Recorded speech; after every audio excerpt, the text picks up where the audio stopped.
السميع العليم من الشيطان اللعين الرجيم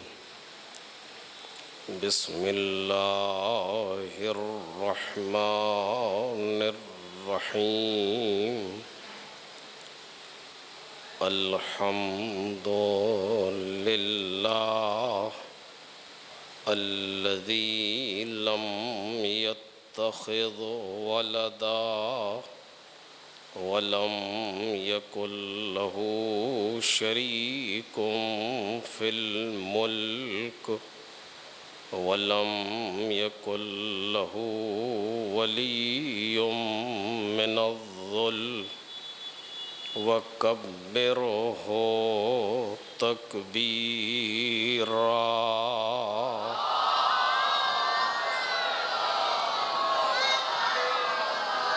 والصلاة والسلام والتحية والإكرام على أمينه وحبيبه وخيرته من خلقه وحافظ سره ومبلغ رسالاته العبد المرتضى والنبي المجتبى والرسول المصطفى وآله الأطيبين الأطهرين الأكرمين المعصومين المظلومين الذين أذهب الله عنهم الرجس وطهرهم تطهيرا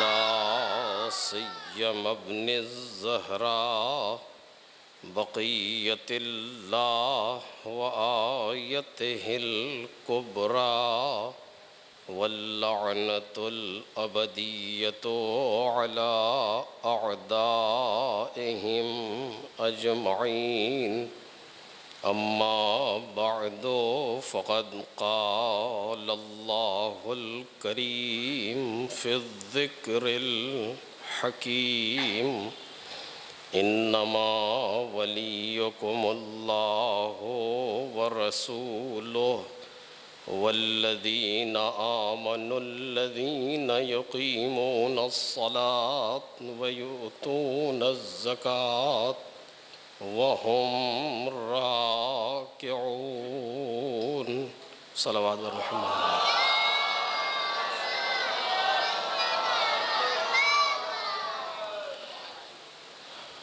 بزرگان محترم اور برادران ارجمند، سورہ مائدہ کی اس آیہ کریمہ کے ذیل میں ہماری گفتگو ہو رہی ہے، جس میں ارشاد ربانی ہے کہ تمہارا ولی صرف اللہ اور اس کا رسول اور وہ ایمان لانے والے ہیں جو نمازوں کو قائم کرتے ہیں اور حالت رکوع میں زکوٰۃ دیتے ہیں۔ اس سلسلے میں جو موضوع زیر بحث ہے وہ کربلا مرکز ظہور ولایت ہے، اور ہم ابھی ولایت کے لغوی معنی پر بحث کر رہے ہیں، اور اس میں بات یہاں تک پہنچی ہے کہ انسان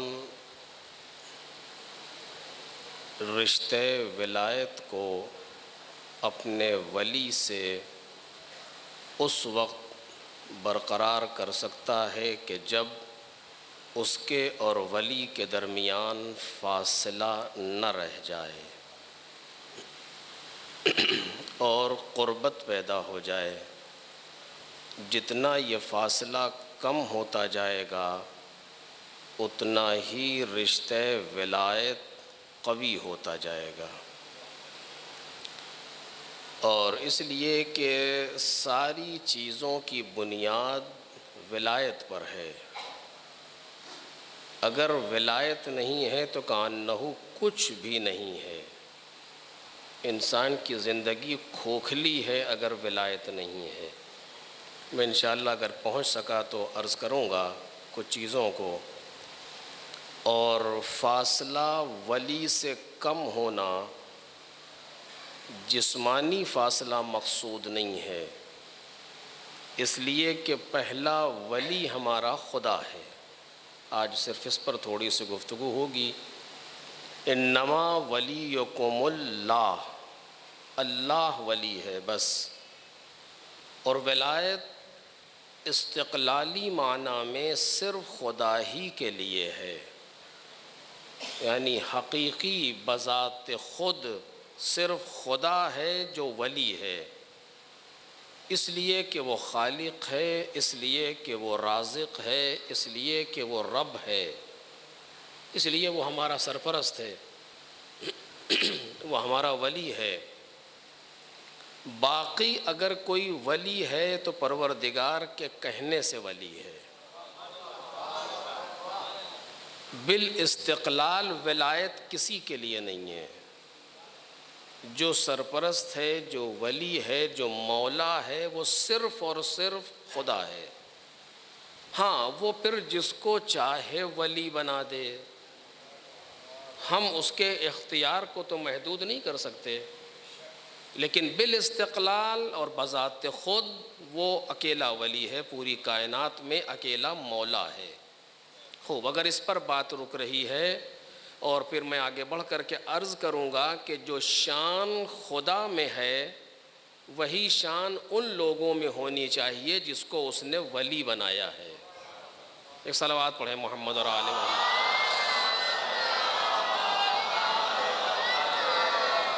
جو بھی شان الہی ہے وہی شان ان لوگوں میں ہونا چاہیے، اسی کا عکس کہ جن لوگوں کو اس نے ولی بنایا ہے، کیونکہ ولایت الہی کا مظہر بنیں گے وہ لوگ، لہذا وہی شان ہونی چاہیے۔ خوب، اس پر بعد میں گفتگو ہوگی۔ آج اس بات پر گفتگو کرنا ہے کہ فاصلے کو کم کرنا ہے، اور اتنا کم کرنا ہے کہ ختم ہو جائے، اور اگر نہیں ختم ہو پا رہا تو بالآخر کم ہو جائے۔ جتنا فاصلہ کم ہوگا اتنا رشتہ ولایت قوی ہوگا، وہ توجہ کیجئے گا، اور جتنا رشتہ ولایت قوی ہوگا اتنا انسان صاحب اختیار ہوگا۔ اس لفظ کو آپ صرف میرے کہنے سے ابھی قبول کریں، انشاءاللہ اگر پہنچ سکوں گا تو واضح کروں گا۔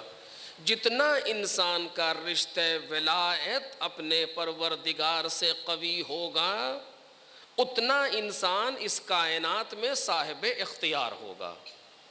من جانب اللہ اس کو اختیار ملا ہوگا اس کی ولایت کے نتیجے میں۔ اب یہ بہت طولانی موضوع ہے، اس میں بہت سی چیزیں ہیں جس پر بحث کی جا سکتی ہیں۔ خوب، ہم اپنے فاصلے کو اس خدا سے کیسے کم کریں؟ ظاہر سی بات ہے کہ یہ فاصلہ جسمانی ہو ہی نہیں سکتا، چونکہ وہ جسم نہیں رکھتا۔ پروردگار جسم نہیں رکھتا، اس کے کوئی جسم نہیں ہے، اور جب جسم نہیں ہے تو پھر فاصلہ کیسا؟ ہمارا فاصلہ اس سے فاصلہ کیسا جب جسم ہی نہیں ہے اس کے؟ آپ کی عقل سے ہمارا کتنا فاصلہ ہے؟ آپ کہیں گے یہ سب فاصلہ کیسے بتائیں، ایسا متصور نہیں ہے، کیونکہ ہمارا فاصلہ جسمانی، ادھر بھی کوئی جسم چاہیے۔ توجہ کریں، اگر پہنچ سکا تو شاید آج ہی عرض کروں کہ اس طرف بھی کوئی جسم چاہیے، تبھی تو فاصلہ طے ہوگا، اور اگر جسم نہیں ہے تو پھر ادھر فاصلہ کیسے طے ہو رہا ہے؟ فاصلہ، اس کا مطلب یہ ہے کہ یہ فاصلہ جسمانی نہیں ہے، ایک۔ پھر کیا ہے؟ یہ فاصلہ روحانی ہے، معنوی فاصلہ ہے، ظاہری نہیں ہے، باطنی ہے، مادی نہیں ہے، معنوی ہے۔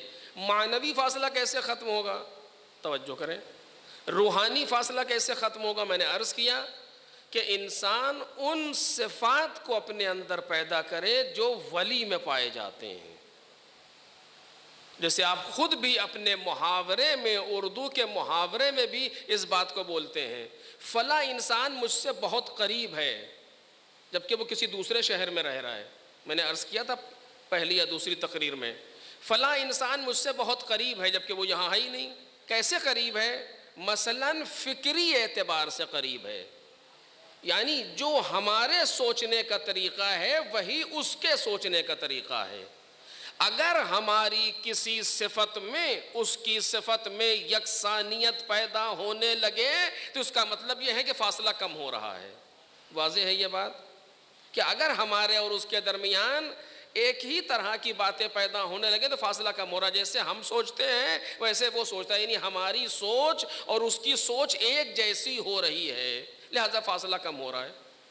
اور یہی چیز اگر بالکل فاصلہ نہ رہ جائے کہ دنیا میں ممکن نہیں ہے، اگر بالکل فاصلہ نہ رہ جائے تو پھر ایک ہی طرح سے سب سوچتے ہیں۔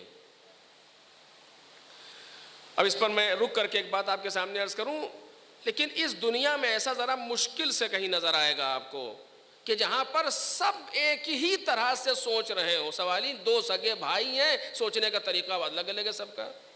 اگر کوئی ہمارے نظریے کا مخالف ہے، اگر کوئی ہماری مخالفت کر رہا ہے تو یہ ضروری نہیں ہے کہ وہ ہم سے بغض رکھتا ہو، نہیں، اس کے سوچنے کا طریقہ اور ہے، ہمارے سوچنے کا طریقہ اور ہے، اس کا علم کچھ اور ہے، ہمارا علم کچھ اور ہے، اس کے صفات کچھ اور ہیں، ہمارے صفات کچھ اور ہیں۔ لازمی نہیں ہے کہ بغض رکھتا ہو۔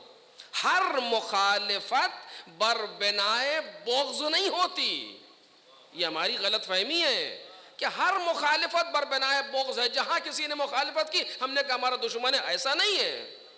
ہر انسان اپنی سوچ کو ظاہر کرتا ہے اپنی گفتگو میں، اپنی فکر کو ظاہر کرتا ہے اپنی گفتگو میں۔ خوب اس کی بات سن لیجئے، کوئی تو نہیں سوچ رہا ہے، اس سے زیادہ نہیں سوچ پا رہا، یہ ہوتا ہے ہر جگہ پر۔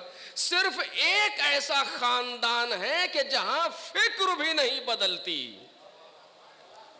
صرف پوری دنیا میں ایک ہی ایسا خاندان آپ کو نظر آئے گا کہ جہاں پر فکر بھی تبدیل نہیں ہوتی، جہاں پر ذرہ برابر کسی قسم کا کوئی اختلاف نہیں پایا جاتا۔ وہ چھوٹا ہو تب بھی وہی انداز ہے، وہ بڑا ہو تب بھی وہی انداز ہے، وہ جوان ہو تب بھی وہی طریقہ ہے، وہ بوڑھا ہو تب بھی وہی طریقہ ہے۔ صرف ایک خاندان ہے۔ دوسرا خاندان آپ بتا ہی نہیں سکتے دنیا میں کہیں پر کسی زمانے میں، نہ انبیاء کے درمیان ایسا رہا، نہ اولیاء کے درمیان ایسا رہا، نہ رسولوں کے درمیان ایسا رہا۔ آپ دیکھ لیجئے جناب موسیٰ کسی طرح سوچ رہے ہیں، جناب خضر کسی طرح سوچ رہے ہیں۔ ایک صلوات پڑھیں محمد اور آل محمد۔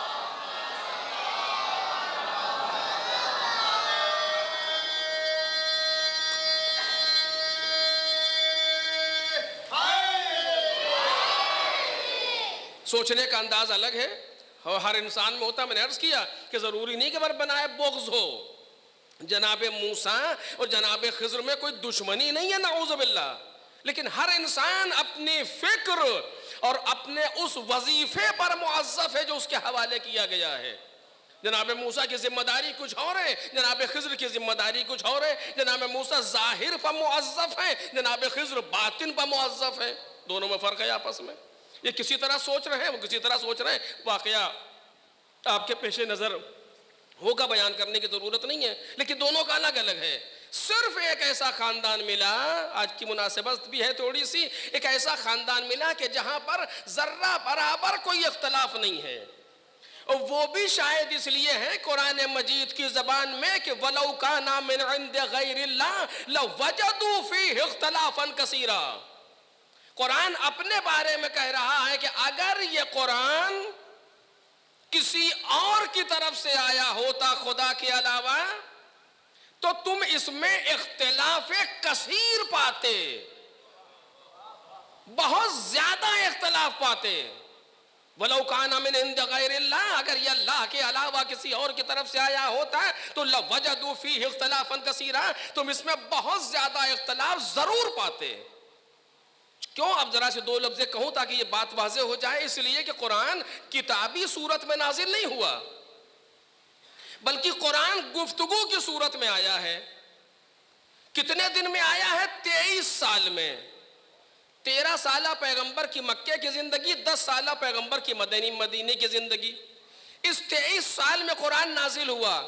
آپ مجھ سے پوچھئے میں نے پہلی مجلس میں کیا کیا پڑھا تھا، مجھے یاد نہیں ہوگا۔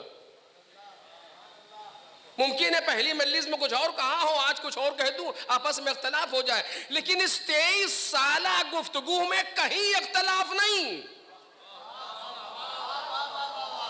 جب بھی کوئی آیت نازل ہوئی پیغمبر نے کبھی نہیں پوچھا کہ اس کے پہلی والی آیت کون سی تھی،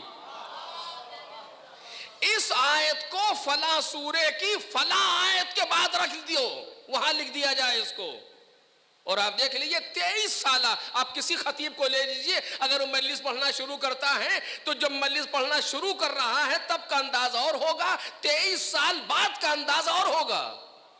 اس کی فصاحت میں فرق آئے گا، اس کی بلاغت میں فرق آئے گا۔ اگر کوئی لکھنا شروع کرتا ہے تو ابتدا کی تحریر کچھ اور ہے، 23 سال بعد کی تحریر کچھ اور ہے۔ اگر کہ ہر طرح سے فرق پیدا ہوتا ہے انسان میں۔ اگر کسی جہاں پہ کوئی پریکٹس کر رہا ہے، چاہے وہ میڈیکل سائنس ہو، چاہے وہ کوئی اور دوسرا میدان ہو، جیسے جیسے آگے بڑھتا جاتا ہے ویسے ویسے اور پختہ ہوتا جاتا ہے۔ لیکن قرآن مجید وہ ہے کہ جو شروع ہی ہوتا ہے اقرأ بسم ربک الذی خلق سے، اور اس کی ابتدا کی آیت میں اور انتہا کی آیت میں ذرہ برابر کوئی فرق نہیں ہے۔ کیوں فرق نہیں ہے؟ چونکہ کسی بشر کا کام نہیں ہے یہ۔ اگر انسانی فکر ہوتی تو دھیرے دھیرے پختہ ہوتی تو بات بدل جاتی، لیکن یہ انسانی فکر کا نتیجہ نہیں ہے، یہ کلام پروردگار ہے۔ اپنے الفاظ کے اعتبار سے بھی، اپنے مفاہیم کے اعتبار سے بھی چونکہ کلام پروردگار ہے، لہذا اختلاف نہیں ہے۔ یہ قرآن کہہ رہا ہے لو کان من عند غیر اللہ، اگر یہ اللہ کے علاوہ کہیں اور سے آیا ہوتا تو تم اس میں اختلاف پاتے۔ یعنی کم از کم یہ تو بات ثابت ہوئی کہ جو اللہ کے یہاں سے ہو وہاں اختلاف نہیں۔ ایک صلوات پڑھے محمد اور آل محمد پر۔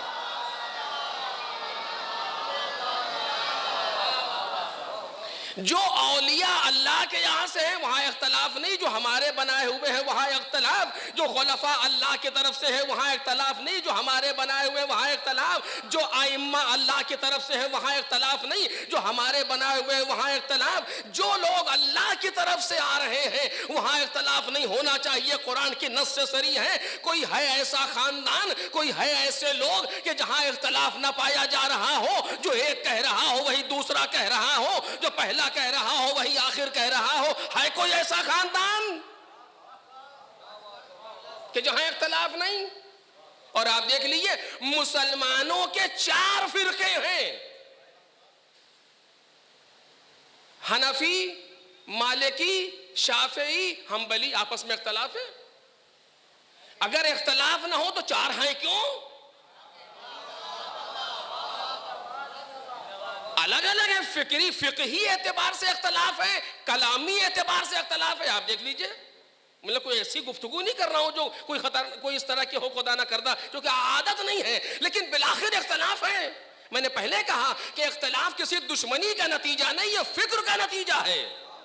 اختلاف ہے۔ ایک چوتھا فرقہ ہے جعفری، اس میں بھی اختلاف ہے، وہ کچھ کہہ رہے ہیں یہ کچھ کہہ رہے ہیں۔ وہاں یہ کوئی ہاتھ کھول کے پڑھتا ہے، کوئی ہاتھ باندھ کے پڑھتا ہے، کوئی ناف کے نیچے باندھتا ہے، کوئی ناف کے اوپر باندھتا ہے، کوئی سینے پہ باندھتا ہے کہ نہیں؟ اختلاف ہے۔ اختلاف کوئی بری چیز بھی نہیں ہے، اختلاف فکر کا نتیجہ ہے۔ اختلاف فکر کا نتیجہ ہے، پایا جاتا ہے۔ جتنا انسان، آپ ایک دوا مرض لے کر کے جائیے، 10 ڈاکٹر ہوں گے 10 طرح کے پرچے لکھ دیں گے۔ اختلاف ہے، لیکن یہ نہیں ہے کہ اس کو اس سے دشمنی ہے یا اس کو اس سے دشمنی ہے۔ بات دشمنی کی نہیں ہے، بات اپنے تشخیص پر عمل کرنے کی ہے۔ بھئی یہی ہم بھی کہتے ہیں، بات دشمنی کی نہیں ہے، وہ اپنے پر عمل کر رہے ہیں، وہ اپنے پر عمل کر رہے ہیں، دونوں مل کے رہے۔ مصیبت کیا ہے آخر؟ ایک صلوات پڑھے محمد اور آل محمد۔ لیکن آیا کوئی ایسا گھرانہ، کوئی ایسا خاندان ہے کہ جہاں ذرہ برابر بھی اختلاف نہ ہو؟ کہیں نہیں ملے گا آپ کو، مجھے تو نہیں ملا آج تک۔ ایک واقعہ نقل کروں آپ کے سامنے مختصر سا۔ ایک شخص نے خواب میں دیکھا کہ ہمارے گاؤں کی مسجد میں رسول اللہ آئے ہیں۔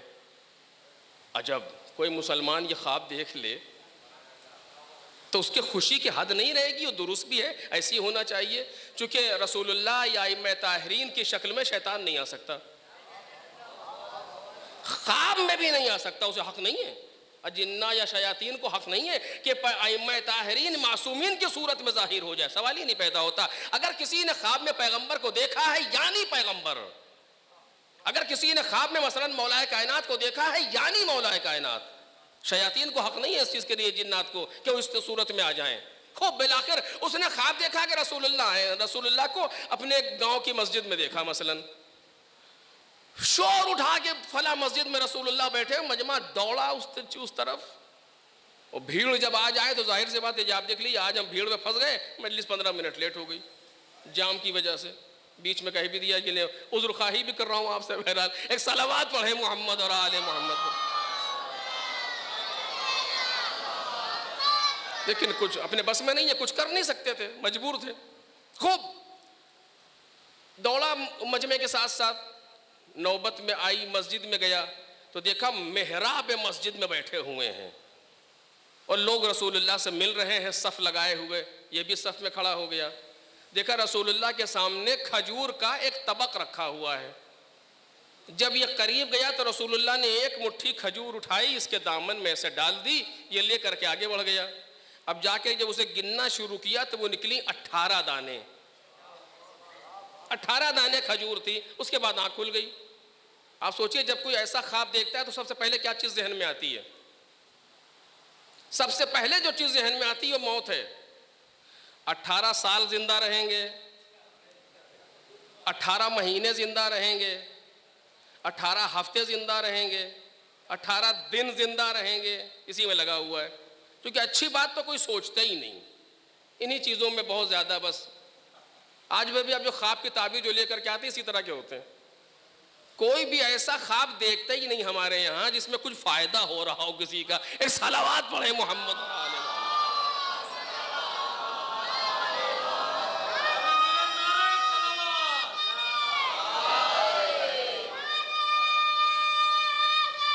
یا علی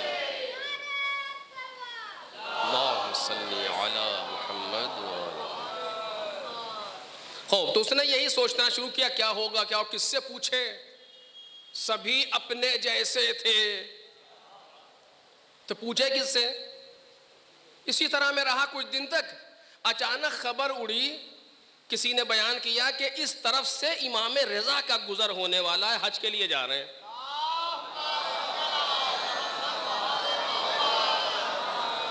حضرت علیہ السلام یہیں سے گزریں گے. بہترین موقع ہے انہی سے پوچھا جائے، وہی بتا پائیں گے اس خواب کی تعبیر کو.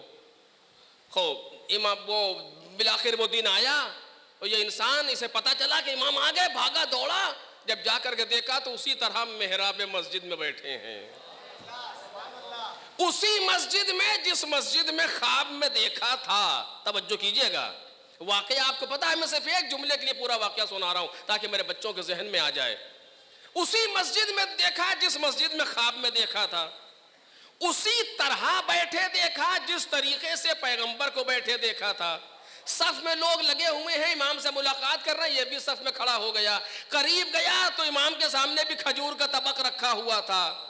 یہ سب اتفاق نہیں ہے، یہ سب چانس نہیں ہے. دنیا میں کوئی چیز چانس و اتفاق نہیں ہوتی، سب پروردگار عالم کا ویل کیلکولیٹڈ پروگرام ہے جو کام کر رہا ہے. اسی طریقے سے کھجور کا طبق رکھا ہوا تھا. یہ قریب گیا، امام نے ایک مٹھی کھجور اٹھائی، اس کے دامن میں ڈالی، اس نے گنا تو وہی 18 دانے. اب چونکہ وہ خواب تھا، آنکھ کھل گئی تھی، یہاں بیدار تھا، کہتا ہے یار اب جناب رسول اللہ اور دیجئے. جیسے یہ کہا تو امام نے مسکرا کے چہرہ دیکھا. توجہ کرو میرے عزیزو، ابھی اس نے خواب بتایا نہیں ہے. امام نے مسکرا کے چہرہ دیکھا، کہتے ہیں لو زادک رسول اللہ لزدتہو، اگر رسول اللہ نے اور دیے ہوتے تو میں بھی اور. ایک صلوات پڑھیں محمد اور آل محمد. اگر رسول اللہ نے اور دیے ہوتے تو میں بھی اور دیتا.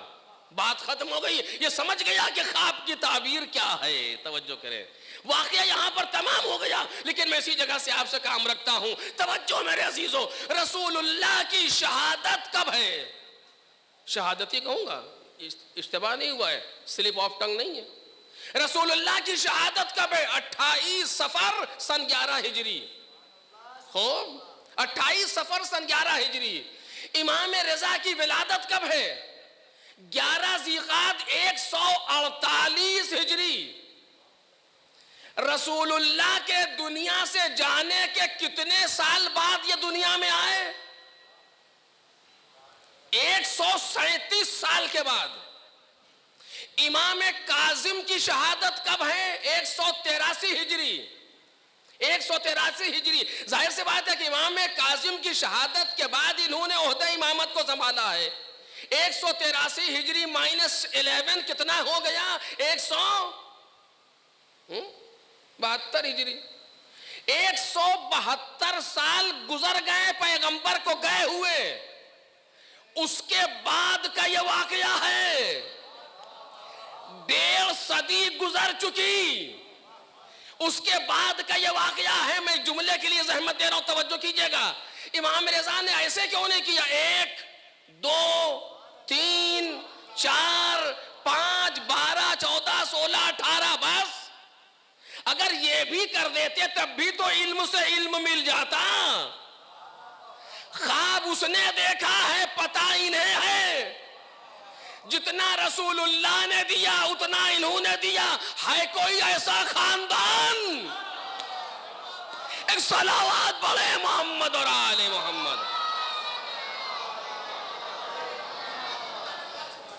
ہے کوئی ایسا خاندان؟ کہیں نہیں. لیکن جملہ توجہ سے سماعت فرمائے کہ نہ رسول اللہ نے گن کے دیے, نہ رسول اللہ نے گن کے دیے, نہ انہوں نے گن کے دیے. انہوں نے بھی ایک مٹھی اٹھا کے ڈالے, انہوں نے بھی ایک مٹھی اٹھا کے ڈالے. جتنی تعداد ان کی اتنی تعداد ان کی. ارے دنیا والوں سوچو, جس خاندان میں 1.5 صدی گزرنے کے بعد مشت کی گرفت میں فرق نہ آئے.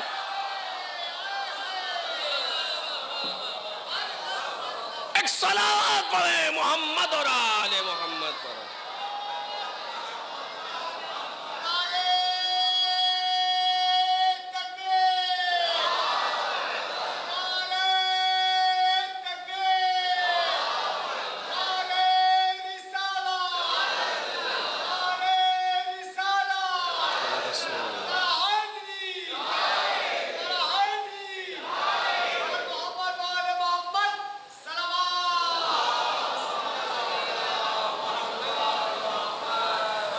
جس خاندان کی میں 1.5 صدی گزرنے کے بعد مشت کی گرفت میں فرق نہ پیدا ہو, اس خاندان میں علمی اعتبار سے اختلاف کیا پیدا ہوگا؟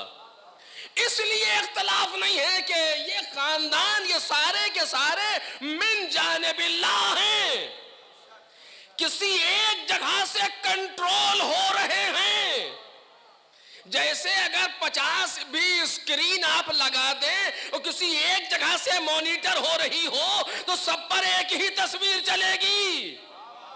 چونکہ یہ ڈسپلے ہے, پلے کہیں اور سے ہو رہا ہے. یہاں فرق کیسے پیدا ہو؟ چونکہ جو ہے وہ اللہ کا ہے. جس طرح وہ لے رہے ہیں ویسے ہی یہ لے رہے ہیں. آپ نے سنا ہے, اس کو پتہ نہیں کتنی مرتبہ میں ایک لفظ کہہ رہا ہوں, توجہ کیجئے گا.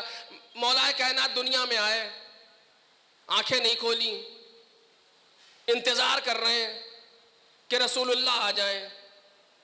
چونکہ یہ آنکھیں کھول کے بتوں کو دیکھنا نہیں چاہتے, یہ چاہتے نظر پڑے تو جمال نبی پہ پڑے. آئے, پیغمبر آئے, 3 دن کعبے میں مہمانی ہوئی, اس کے بعد رسول اللہ آئے اور آ کر کے آغوش میں لیا. کیا کہا؟ السلام علیکم یا رسول اللہ, اے اللہ کے نبی اجازت ہے کچھ سناؤں. اس کے معنی کیا ہوئے کا معلوم ہے آپ کو؟ کچھ سناؤں. دیکھیے ایک مرتبہ ایسا ہوتا ہے کہ آپ بچے کو کچھ سکھاتے ہیں. آپ نے مثلا اپنے بچے کو سورہ کوثر سکھا دیا، چھوٹا سا بچہ، جبکہ اب ایسا ابھی ہے کچھ گھر ایسے ہیں جہاں اس طرح کی چیزیں ہوتی، ورنہ تو وہ ایف آر ایپل پتہ نہیں اس طرح سے یہاں سے شروع ہوتی ہے بات، پھر بچہ بھی وہی سب پوری زندگی اسی طرح رہ جاتا ہے. خیر کیا بالآخر ابھی ہیں کچھ اس طرح کے لوگ. سورہ الحمد آپ نے بچے کو سکھا دیا، اس کے بعد کوئی آپ کا مہمان آیا تو آپ اس کہتے ہیں بچے سے بیٹا سورہ الحمد سناؤ، پھر وہ سنانا شروع کرتا. ایسا نہیں کہ آپ کو پتہ نہیں ہے، آپ جانتے ہیں کہ اسے یاد ہے، لیکن آنے والے کو سنا رہے ہیں کہ میں نے اسے پڑھایا ہے. ایسا ہوتا ہے نا، سورہ الحمد سنا میں نے پڑھایا ہے. اور ایک مرتبہ ایسا ہوتا ہے کہ یہ بچہ جا کر کے اسکول سے کچھ سیکھ کے آتا ہے، پھر پوچھتا پاپا آپ کو فلاں پوئم سناؤں؟ یہ لہجہ کیسا ہے؟ یعنی کسی اور نے سکھایا ہے، سناؤں؟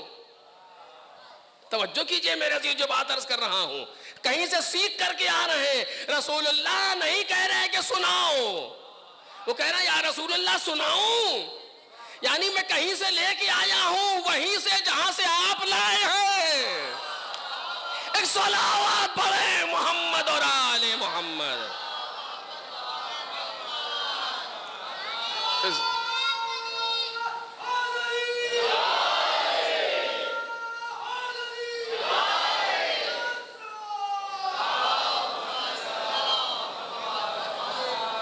وہ عالم انوار ہے کہ جہاں زکانی رسول اللہ زکن زکا، اس طریقے سے علم کو دیا ہے رسول اللہ نے کہ جس طریقے سے طائر اپنے بچے کو بھراتا ہے، لیکن ایسا نہیں دنیا میں آنے کے بعد بھرایا ہو رسول اللہ نے. علی نعوذ باللہ دنیا میں جاہل آئے تھے، اس کے بعد پیغمبر نے مولا کائنات کو سکھانا شروع کیا. نہیں، علی تو قرآن جیسا علم لے کر کے آئے ہیں جو لا رب ولا یابس الا فی کتاب مبین ہے. وہ عالم انوار ہے کہ جہاں رسول اللہ واسطہ ہے علم الہی کا.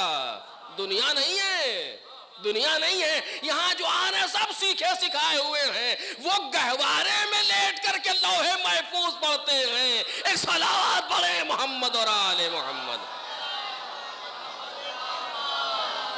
اب بات آگے جلدی سن لیں چونکہ میرے موضوع سے متعلق ہے کہ یہ وہ خاندان ہے جہاں کوئی اختلاف نہیں پیدا ہوتا. صرف ایک ہی خاندان پوری دنیا میں ایسا ملا ہے، اگر آپ کو ملے گا تو آپ بتائیے گا.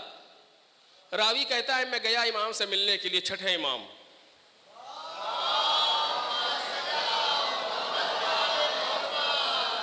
تو دیکھا کہ امام گہوارے میں منہ ڈالے ہوئے اپنے بچے سے بات کر رہے ہیں. گہوارے میں، جھولے میں کوئی 10-12 سال کا بچہ تو لیٹتا نہیں، 5-6 سال کا بھی نہیں لیٹتا، چھوٹا سا بچہ.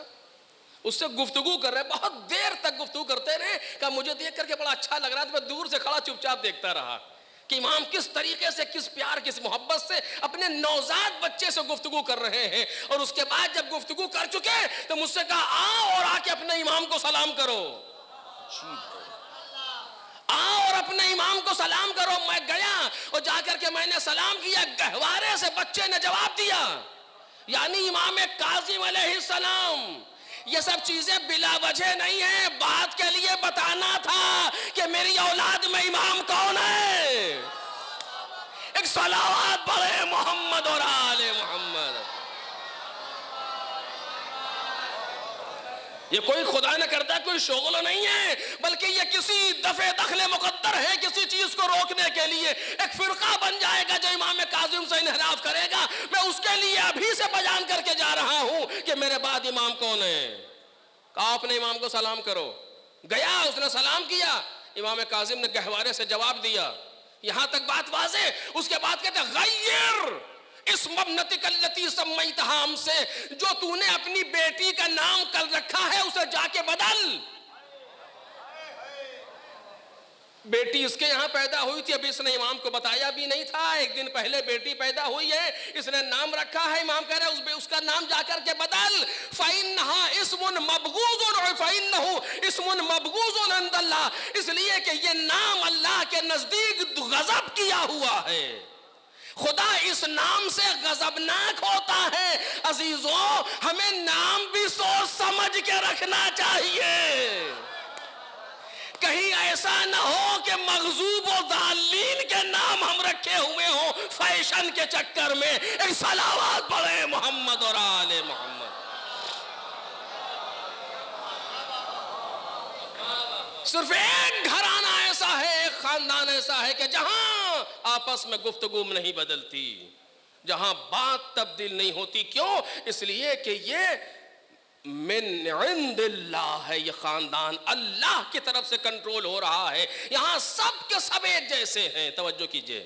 اور بس میں اپنی بات پر پھر اسی جگہ پر ہوں کہ جب ان قریب ہونا ہے خدا سے، بس رکیے گا، قریب ہونا ہے خدا سے، تو خدا کے صفات سے قریب ہو سکتے ہیں آپ اور ہم، یا خدا کے اسما سے قریب ہو سکتے ہیں. بس میں نے اشارہ کیا تھا دوسری یا پہلی مجلس میں یا تیسری مجلس میں کہ پروردگار کی ذات پروہیبٹڈ ایریا ہے، منطق ممنوع. خبردار، تفکروا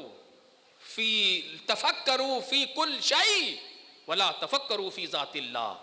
ہر چیز کے بارے میں فکر کرنا، اللہ کی ذات کے بارے میں فکر نہ کرنا، ورنہ ہلاک ہو جاؤ گے. کیونکہ وہ ذات ایسی ہے جو فکر بشری میں آ ہی نہیں سکتی. ہم پیدا کس لیے کیے گئے ہیں؟ اللہ کو پہچاننے کے لیے. کس کے بقول؟ امام حسین سلام اللہ علیہ کے بقول. کہ آپ نے فرمایا کہ ان اللہ عز و جل ذکرہ ما خلق العباد الا لیعرفوا. پروردگار جس کا ذکر عزیز و جلیل ہے، اس نے بندوں کو نہیں پیدا کیا مگر اس لیے کہ بندے اسے پہچانے. اسے پہچاننا ہے، لیکن وہ جو میں نے عرض کیا تھا ہمارے کسی سینس میں نہیں آتا. نہ دیکھنے کے قابل ہے، نہ سننے کے قابل ہے، نہ چھونے کے قابل ہے، نہ چکھنے کے قابل ہے، نہ سونے کے قابل ہے. پہچاننا بھی ہے. اور پھر یہ کہ ذات، خبردار، ذات باری کے بارے میں سوچنا بھی نہیں. پھر کیا پہچانے؟ ایک طرف کہہ رہے پہچانو، ایک طرف کہہ رہے تمہارے کسی سینس میں آتا نہیں. اب کیا کریں؟ کیسے پہچانے؟ کہ صفات الہی کے بارے میں تحقیق کرو، صفات پروردگار کو پہچانو. توجہ کیجئے گا. اب یہ بڑے علم کلام کے بڑے دقیق مسائل ہیں، میں چھیڑوں گا نہیں، صرف اشارہ کر رہا ہوں. صفات باری تعالیٰ کو پہچانو. اللہ کی صفتیں، مثلا خالق ہونا، مثلا رازق ہونا، مثلا رب ہونا، اسے پہچانو.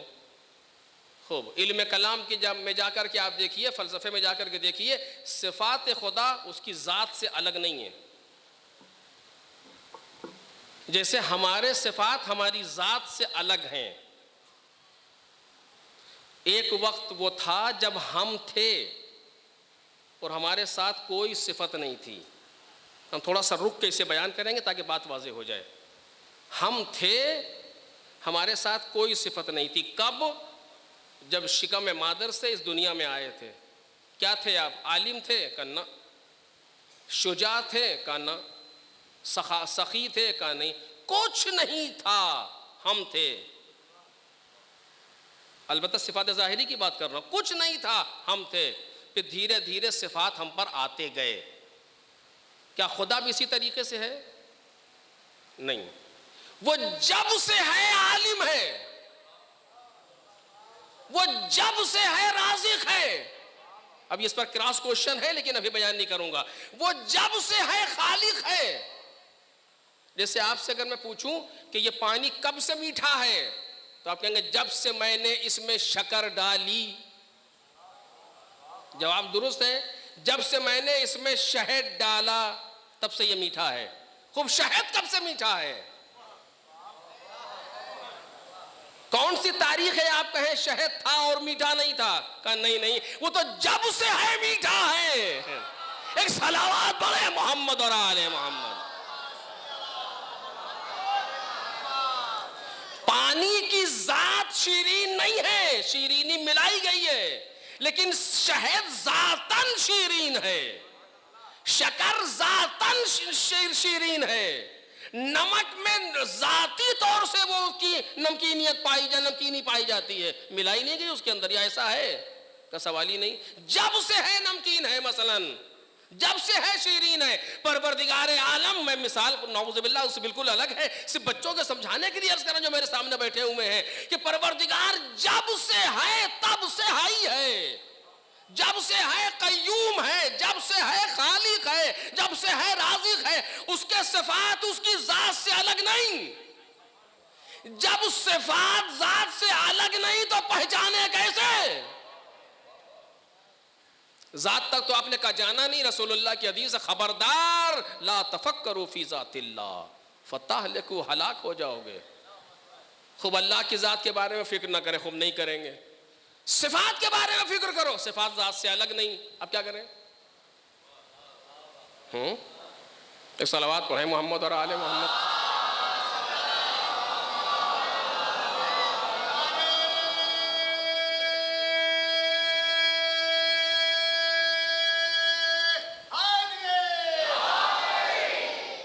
صفات اس کے ذات سے الگ نہیں، تب کیسے پہچانے؟ پھر یہ بہت سخت بحث ہے، اور اس پر تو کافی یعنی اشراء و خمسہ ہونا چاہیے تاکہ یہ بحث ہمارے سمجھ میں آئے. میں تو صرف گزر رہا ہوں بہت تیزی سے، انڈیکس بھی پورا نہیں ہے.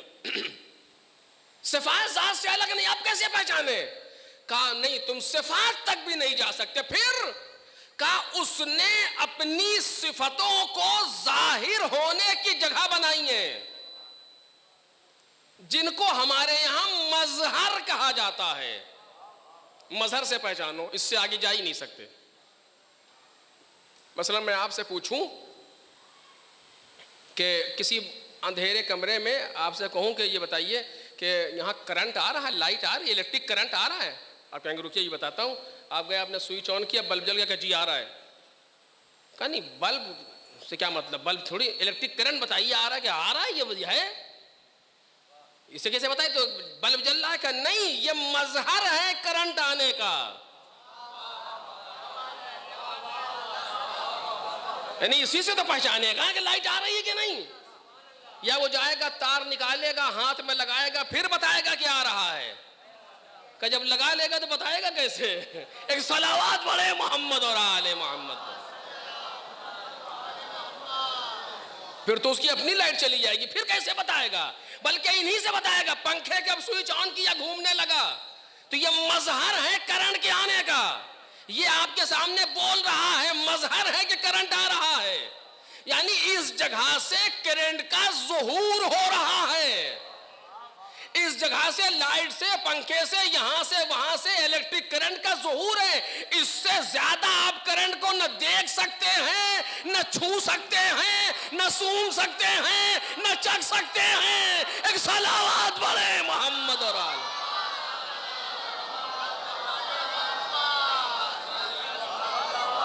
اس سے زیادہ نہیں ہے. نہ دیکھنے کے قابل ہے کرنٹ، کرنٹ دکھائی نہیں دیتا. نہ چھونے کے قابل ہے، نہ سننے کے قابل ہے، نہ چکھنے کے قابل ہے، کچھ نہیں.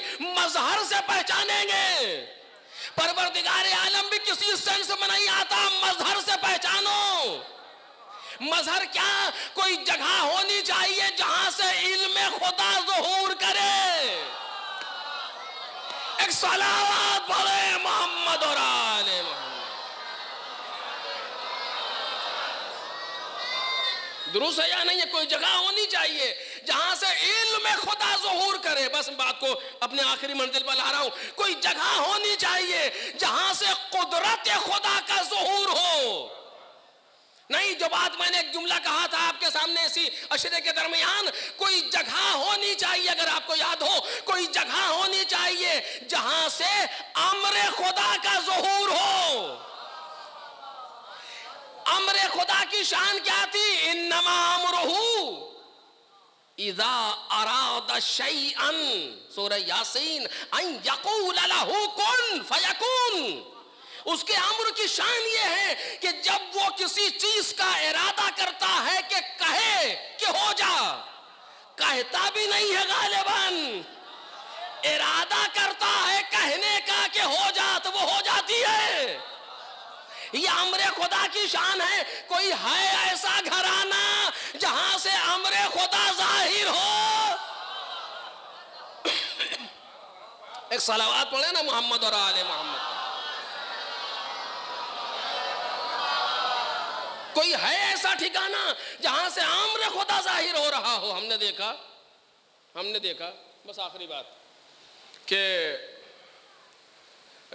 امام کو بلایا گیا ایک دعوت میں، اور ان سے پہلے کچھ جادوگروں کو بلایا گیا، یہی جن امام کی شب شہادت ہے ایک روایت کے اعتبار سے، یا جو جس طرح یہاں منائی جاتی 17 سفر، امام کی 3 تاریخیں ہیں، 23 ذیقعد، آخر سفر، اور بعض جگہوں پر لوگوں نے کہا 17 سفر، سب سے زیادہ معتبر 23 ذیقعد ہے، لیکن بالآخر شہادت کی ہے، جب آپ جی چاہے انسان کا امام کو یاد کرے، کوئی قباحت نہیں ہے۔ اس اعتبار سے عرض کر رہا ہوں، کچھ جادوگروں کو بلایا گیا، کہا سنو میں ایک شخص کو بلا رہا ہوں، جب وہ یہاں آئے تو کچھ ایسا کرنا کہ وہ مثلاً ذلت محسوس کریں، وہ ان کی بے عزتی سی ہو جائے۔ دیکھ رہے ہیں آپ، یہ اتنے کمبخت نااہل تھے، یہ مادر زادی ذلیل سوچ رہے تھے کہ اس کو ذلیل کر دے جو عزت الہی کا مظہر ہے۔ دیکھ رہے ہیں، عزت الہی کا مظہر۔ جادوگروں نے کہا ٹھیک ہے، اس میں کون سی خاص باتیں، تم کرتے ہی رہتے ہیں۔ امام آ کر کے بیٹھے، دسترخوان لگایا گیا، امام نے روٹی کی طرف ہاتھ بڑھایا، روٹی اڑ گئی۔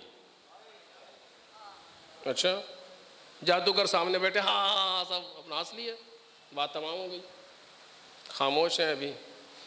پھر ہاتھ بڑھایا، پھر روٹی اڑ گئی۔ جب اس طرح ہو چکا تو اب کیا، کس چیز کی نوبت آئی؟ انما امرہ اذا اراد شیئا ان یقول له کن فیکون۔ ایک مرتبہ دیکھا قالین ٹنگے ہوئے تھے، ان پر شیر کی تصویریں تھیں، کہا نکل آؤ، ان جادوگروں کو اس طریقے سے کھا جاؤ کہ اثر باقی نہ رہے۔ توجہ میرے عزیزو، اس طریقے سے کھا جاؤ کہ اثر باقی نہ رہے۔ تاریخ کہتی ہے نکل کے اس طریقے سے کھا گئے کہ زمین پر خون کا قطرہ بھی نہیں مٹا۔ یہ کیا تھا؟ انما امرہ اذا اراد شیئا ان یقول له کن فیکون۔ ایک صلوات پڑھ دے محمد اور آل محمد۔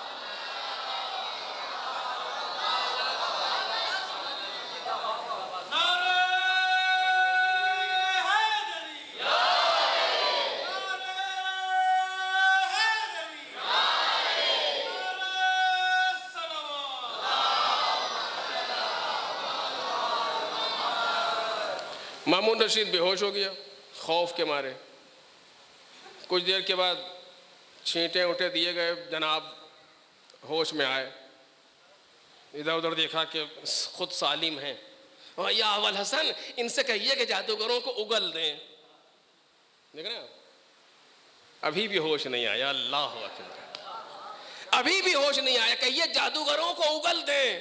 انہیں نہیں معلوم تھا کس سے سوال کر رہے ہیں۔ امام نے مسکرا کے کہا اگر موسیٰ کے عصا نے جادوگروں کے اژدہوں کو اگل دیا ہوتا تو یہ بھی اگل دیتا۔ ایک صلوات پڑھے محمد اور آل محمد پر۔ اور امام نے اشارہ کیا، وہ شیر پھر نقش بر قالین ہو گئے۔ یہ کیا ہے؟ یہ امر پروردگار کا مظہر ہے، یہ امر الہی کا مظہر ہے۔ اگر خدا کو پہچاننا ہے تو معرفت خدا کے باب میں ان سے آگے بڑھ ہی نہیں سکتے، بس ان تک پہنچ سکتے ہیں۔ اور اب یہ بات ذرا سی سخت ہے لیکن میں اس کو نہیں کہوں گا، اسی جگہ بات کو روک رہا ہوں۔ یہ وہ خاندان ہے کہ جہاں بات بدلتی نہیں ہے، اور یہ صفات الہی کا مظہر ہے۔ یعنی اگر ہمیں صفات پروردگار کو پہچاننا ہے تو ان کو پہچاننا ہوگا۔ اگر صفات الہی سے اپنے فاصلے کو کم کرنا ہے تو ان سے اپنے فاصلے کو کم کرنا ہوگا۔ آج پوری دنیا میں اگر صفات الہی کا کوئی مظہر ہے تو پردہ غیب میں رہنے والا وہ نرجس کا بیٹا امام زمان سلام اللہ علیہ۔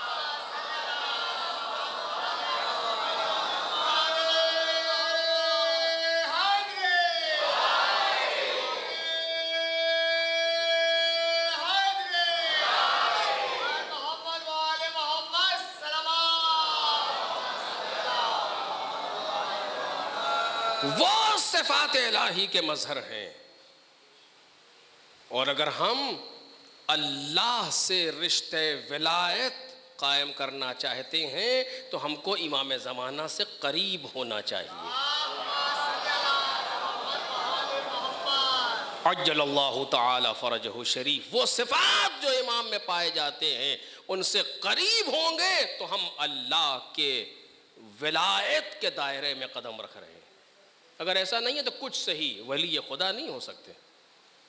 بس اس پر رک کر کے بات کو تمام کر رہا ہوں. یہ امر خدا کے مظہر ہیں، لیکن اس کے بعد اگر یہ سمجھ لیں کہ اب ہمیں کچھ چیزوں کو تحمل کرنا ہے دین کی بقا کے لیے تو وہ بھی کرتے ہیں. اب مامون نے کتنا خطرناک کھیل کھیلا تھا امام کے سامنے. میں چاہ رہا تھا بیان کروں لیکن وقت تمام ہو گیا، اب گنجائش نہیں ہے، کبھی اور انشاءاللہ. کتنا خطرناک کھیل کھیلا تھا مامون نے. یعنی امامت کے سامنے ایسا موقع اس سے پہلے، ایسا موڑ اس سے پہلے کبھی نہیں آیا تھا اور نہ اس کے بعد آیا ابھی تک. جو سخت زمانہ امام رضا سلام اللہ علیہ کے زمانے میں آیا لیکن امام نے بخوبی اس کو نبھا دیا. اور مامون اپنے کیے میں خود پھنسا اور اپنے پروگرام میں فیل ہو گیا. یہی وجہ تھی کہ اسے امام کو شہید کرنا پڑا. شہید کرنا پڑا اسے. اب وہ اگر میں بیان کرتا تو آپ اسے محسوس کرتے میرے بچے، لیکن اب وقت میں گنجائش نہیں ہے، اسی جگہ بات کو روک رہا ہوں. کبھی ہوگا انشاءاللہ عرض کروں گا کہ کس طریقے سے، کس ظرافت سے امام نے ان ساری چال کو مامون کی تہس نہس کر دیا جو مامون نے امام کے سامنے رکھی تھی لا کر کے. یہی وجہ تھی کہ اس نے امام کو بالآخر وہی کیا جو ان کے آباء و اجداد کرتے چلے آئے تھے امام کے ساتھ. بس مجلس تمام ہو گئی. ایک دن امام نے ابوالسلط سے کہا، رات کا وقت تھا، اور کہا کہ ابوالسلط کل مامون کی طرف سے قاصد آئے گا، ہم کو بلایا جائے گا اور ہم جائیں گے. جب ہم مامون کے پاس سے واپس آئیں تو اگر ہمارے سر پر کپڑا پڑا ہو تو ہم سے بات نہ کرنا. ابوالسلط روب امامت میں کچھ پوچھ نہیں سکے آخر کیوں، کیا وجہ ہے. چپ ہو گئے، چونکہ امام جب تک چاہے نہ اس سے کوئی سوال بھی نہیں کر سکتا. یہ عجیب ہے، کبھی اس پر گفتگو ہونی چاہیے. بہت سی چیزیں ایسی ہیں جو بھی ہمارے سامنے واضح نہیں ہیں، لیکن بالآخر اتنا آپ مان لیں امام کی مرضی کے بغیر کوئی امام سے سوال بھی نہیں کر سکتا. اب اصل کہتے ہیں دوسرا دن ہوا، نماز صبح سے فراغت کے بعد امام تیار ہو کر کے بیٹھے. کچھ دیر میں قاصد آ گیا، دق الباب، چلیے مامون نے آپ کو بلایا ہے. امام مامون کے سے ملنے کے لیے چلے. ابوالسلط ساتھ ساتھ ہیں. دربار میں داخلے سے پہلے ابوالسلط رک گئے. مامون کے پاس امام خلوت جہاں مامون بیٹھا تھا وہاں گئے، چونکہ وہ حد ادب ہوتا ہے بالآخر کہاں تک جانا ہے آپ کو. مامون کے سامنے انگور کا طبق رکھا تھا. اس نے امام سے کہا کہ لے نوش فرمائے. کچھ گفتگو ہوئی، اس نے بڑھایا. امام نے کہا کہ مجھے معاف رکھ، مجھے نہیں کھانا اسے. اس نے ضد کی. امام نے کہا جنت کے انگور اس سے بہت بہتر ہیں تو مجھے معاف رکھ اس سے. یہاں تک کہ اس نے کہا مجھ پہ شک کر رہے ہیں آپ، توہین. اب جو بھی اس نے اپنے جملوں میں کہا، آپ کو اسے کھانا پڑے گا. مجبور کر دیا. جلاد موجود تھے، اگر نہیں کھائیں گے تو قتل ہو جائیں گے. امام نے مجبوراً. اب کیوں کھایا یہ بھی ایک عجیب بات ہے. اس وقت بھی مامون کی چال کو رونما کر دیا امام نے. کیسے انشاءاللہ کبھی اور. ابھی اب نہ وقت میں گنجائش ہے نہ حوصلہ ہے. تو امام نے 3 دانے انگور کے اٹھا کے کھائے، اور 3 دانے کھائے اور اٹھ کے کھڑے ہو گئے اور چل دیے. تو مامون نے پوچھا کہاں جا رہے ہیں؟ امام نے کہا جہاں تو نے بھیجا ہے وہیں جا رہے ہیں. اِلیٰ حیث وجہتنی، جہاں تو نے مجھے بھیجا ہے وہیں جا رہے ہیں.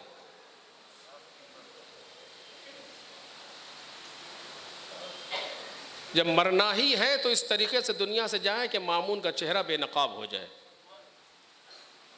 اب وہ کیا تھا میرا نہیں کہہ پا رہا ہوں. اب اصل کہتے ہیں میں نے امام کو آتے ہوئے دیکھا, اتنا کاری زہر تھا, اتنی جلدی اثر کیا کہ امام لڑکھڑانے لگے. ابا سلط نے بڑھ کے سہارا دیا. امام کہتے ہیں ابا سلط, انہوں نے اپنا کام کر دیا.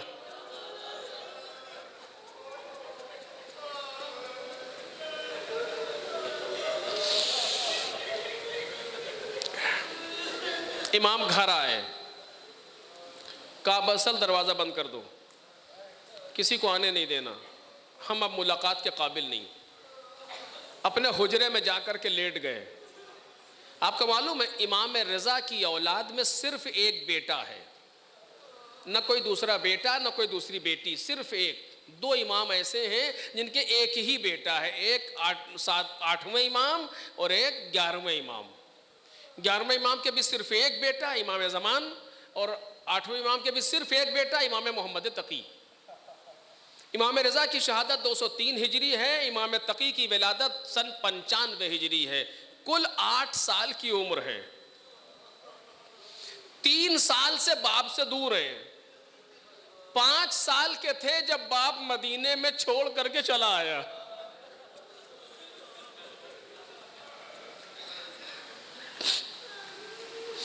آخری وقت ہے باپ کا, کس کو یاد کر رہے ہیں؟ اپنے بیٹے کو. میرے لال تقی جواد تم ابھی تک نہیں آئے. ادھر امام تقی علیہ السلام امام جواد مسجد النبی میں نماز پڑھ رہے تھے. اچانک آواز آئی, محمد جواد اگر باپ سے ملنا ہے تو خراسان جاؤ. چشم زدن میں زمین کو طے کر کے امام خراسان وارد ہوئے. اور ابو اصل کہتے میں نے دیکھا صحن خانہ میں اچانک ایک بچہ آیا. میں نے پوچھا صاحبزادے دروازہ تو بند ہے, آپ کیسے آئے؟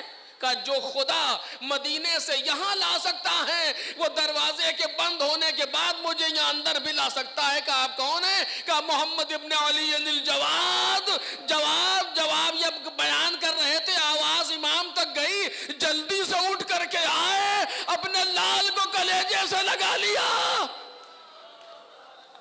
ارے بڑا سخت وقت ہوتا ہے جب آخری لمحے باپ بیٹے سے ملے.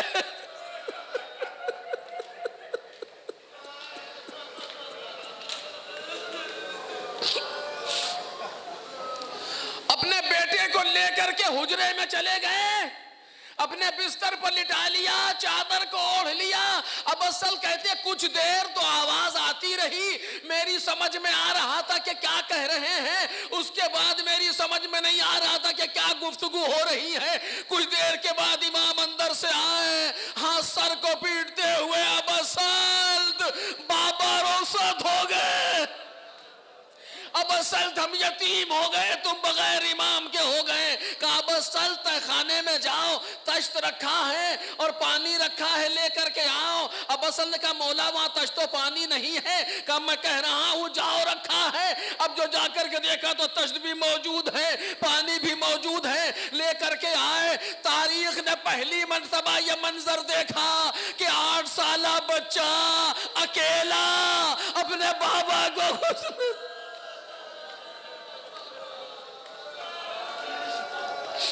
چونکہ امام کو امام ہی غسل دے گا, امام کو امام ہی کفن پہنائے گا, امام کو امام ہی نماز پڑھے گا امام پر, امام کو امام ہی دفن کرے گا. لہٰذا ابو سلط آگے بڑھے. کہا نہیں ابو سلط نہیں, تم نہیں آ سکتے, میرے ساتھ کچھ نامری مخلوق ہے جو میری مدد کرے گی. تاریخ لکھ دے اس منظر کو, ایک 8 سالہ بچہ اپنے باپ کو غسل دے رہا ہے. غسل تمام ہوا, آواز دی پھر ابو سلط سے, اے ابو سلط جاؤ, جا کے کافور و کفن رکھا ہے لے کر کے آؤ. اب نہیں پوچھا کہ وہاں نہیں ہے, ارے پہلی مرتبہ دیکھ چکے تھے. یہ کن فیکون کے مالک ہیں, یہ امر الہی کے مالک ہیں. جب کہہ دیا کہ رکھا ہے تو رکھا ہے, جا کر کے لے کر کے آئے, کفن پہنایا, حنوط کیا, کفن کو باندھا, کھڑے ہوئے, آواز دی اللہ اکبر. اکیلا بچہ غربت غربت میں تنہا اپنے بابا کی نماز پڑھ رہا تھا. جب نماز پڑھا لی آواز دیا بسل دروازہ کھول دو اب ارکان دولت آئیں گے. لو عزیزو لوگ جمع ہوئے. واہ امامہ سے پورا خراسان گونجنے لگا. خوب بڑے احترام سے تشیع ہوئی, لے جا کر کے دفن کیا گیا. مجلس تمام ہو گئی. پوچھوں گا اے مولا امام جواد, غربت میں باپ کا سایہ اٹھا, بڑا سخت تھا آقا, آپ اکیلے تھے, ارے کوئی آپ کا چچا پھوپھی بھائی کوئی موجود نہیں تھا, لیکن مولا آپ نے غسل دے تو لیا, آپ نے کفن پہنا تو لیا, اے مولا اکیلے سہی نماز پڑھ کے دفن تو کر دیا. آقا جب آپ خراسان سے گئے تو جنازہ پڑا تو نہیں ہوا تھا, دفن کر کے گئے نا. ارے جانے قربان ہو جائے سید سجاد, 22 سالہ بیٹا